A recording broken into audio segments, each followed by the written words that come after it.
So, how much time do you spend with unpleasant thoughts inside your head?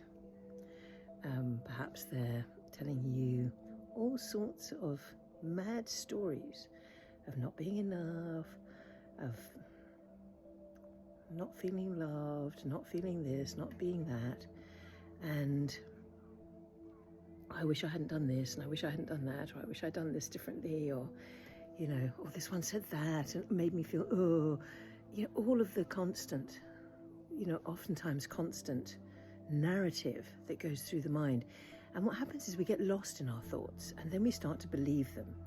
And the old narratives that have been running for a long time, we've chosen to believe for sure. And the really good news is that you can change that. You can change that because you can. So here's how we do it. We stop, we pause, we come into presence. And interestingly, in that present moment, when you really just put your absolutely 100% undivided attention on the sensation of the breath that comes in and the sensation of the breath that goes out, just for that moment, there is no narrative. Notice that. It's amazing, actually, when you start to realize that we can bring ourselves back into presence. And again, and again, and again.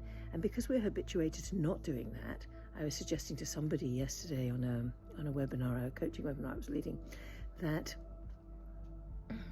what you might want to do is to take one of those packets of Post-it notes and stick them everywhere, on your fridge, in your car, everywhere you look, to remind you to stop and pause and breathe, stop and pause and breathe. And it's in those moments when we stop and pause and breathe that the quiet comes. And in the quiet, perhaps, if you keep doing it, it takes more than just a second, oftentimes.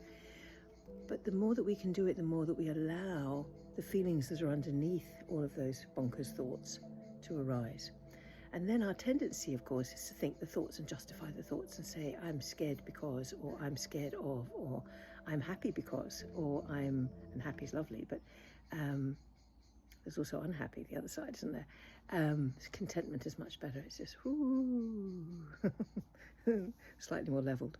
I learned that a long time in yoga philosophy lessons. It always struck me how true that was. But back to your thoughts. So we breathe in and we breathe out and we're here.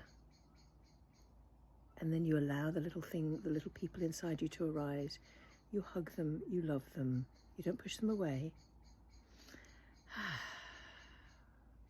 And perhaps the thoughts stop.